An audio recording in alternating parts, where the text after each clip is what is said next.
Некрстени денови. Некрстените денови се календарски период во христијанската религија, од Божиќ до Водици. Познати се и како погани или Христосови денови. Иако Исус Христос е крстен на 30 годишна возраст, во народното верување, периодот од раѓањето до крштевањето се смета за опасен период за животот и здравјето, не само на детето, туку и на мајката. Затоа периодот од раѓањето до крштевањето на Исус се смета за период опасен за луѓето, време кога се во движење разни нечисти сили и кога починатите се во близина на своите домови.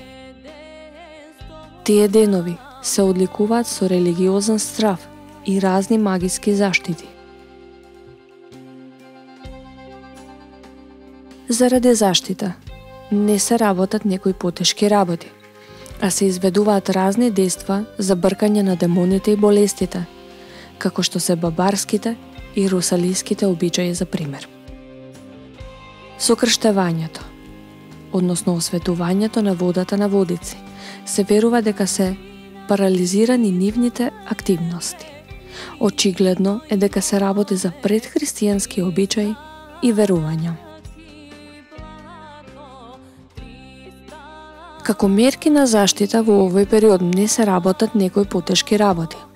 Не се крштеваат деца, не се оди на печалба и слично. Марко Цепенков забележал дека во овој период навечер не бидувало да шијат терзиите, ниту жените бидувало да предат и друга работа да работат, од Божиќ до Водици. Чунки не била крстена водата и Леунка била Богородица. Но по Водици, откако ќе се крстала водата, можело да се оди на туѓина и секакви други работи да се работат. Верувајќи во моќта на овие демони, живејќи во религиозен страв, човекот прибегнувал кон разни магиски заштити. Со разни гузби настојувал да ги смилостиви, но и со некои обичаи да ги избрка од својата средина. Такви се василичарските обичаи, познати како бабарски, џамаларски и слично, но и русалиските обичаи и ора. Василичарите, познати како бабари, џамалари, ешкари и слично, со маскирање, но и со правење врева со звонци, клопотарци, со свирки на гајди, со тапани, со песни и ора, со тропање на тенекиња и слично, ги бркале лошите духови, но и болестите за кои всушност се верувало дека се демони во телото на болниот. На сличен начин и русалиите најправен со строго придржување кон одредени правила, а потоа и со свирки и најмногу со замавнување со сабјите, ги бркаат негативните демони и болести.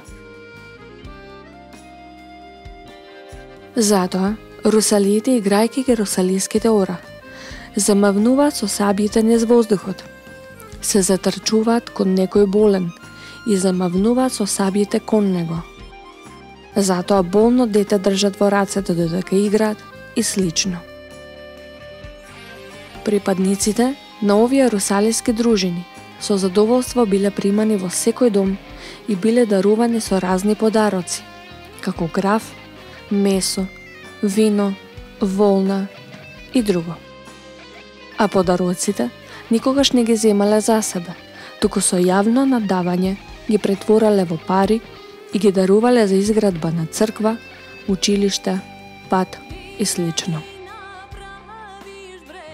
Затоа кога по 12 дена изморени се враќале дома, биле среќни што учествувале во хумана мисија. За нив останувале само личната среќа и задоволство и добриот глас кај пошироката околина. Како што пишуваат истражувачите на овие обичаи, русалиската дружина најпрве одела во црквата, каде што земала причесна и благослов од свештеникот, а потоа тој ги прскал со светена вода и дури потоа излегувале пред црквата, каде што заигрувале 3 ора, пред да тргнат на 12-дневно патување и изведување на овие обичаи. По пристигнување во некое село, русалиите најпрво го посетувале попот или кметот, каде барале одобрение да играат соопштувајќи ги своите цели. Откако ќе добиеле одобрение, тргнувале поред по куќите.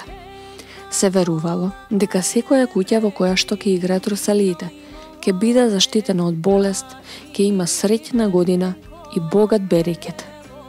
Затоа во селото во кое ќе дојделе русалии, никој не работел, туку сите се труделе да им угодат на играчите.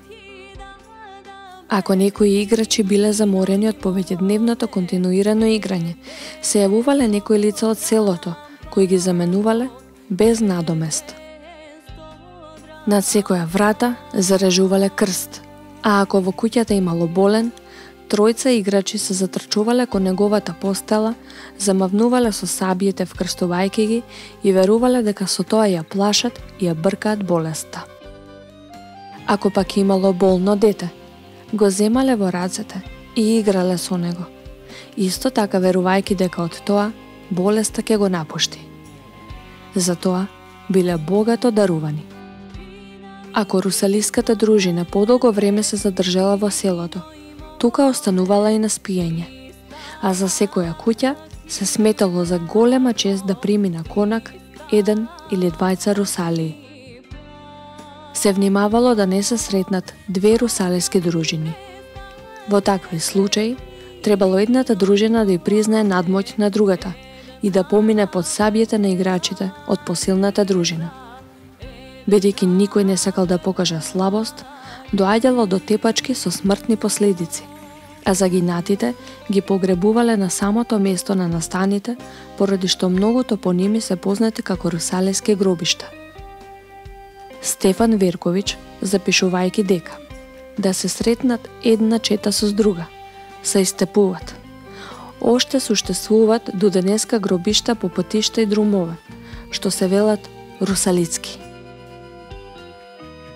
Во забелешка додал и дека на едно село Оризарци, во Оденска епархија, баса убиле четворица пред 4 години.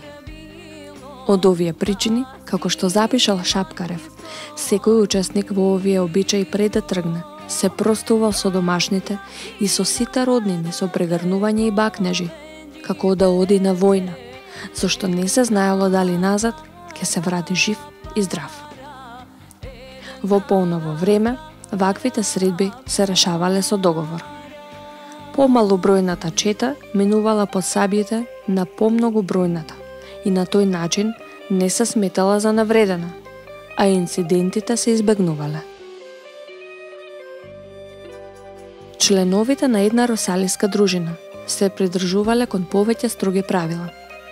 Така, на пример, во текот на сите 12 дена молчале, не смееле да се поздравуваат, ниту да се крстат, ниту да благословуваат, не смееле да се вртат назад, не смееле да газат вода, не смееле да спијат со жените, ниту да пијат вино и така натаму.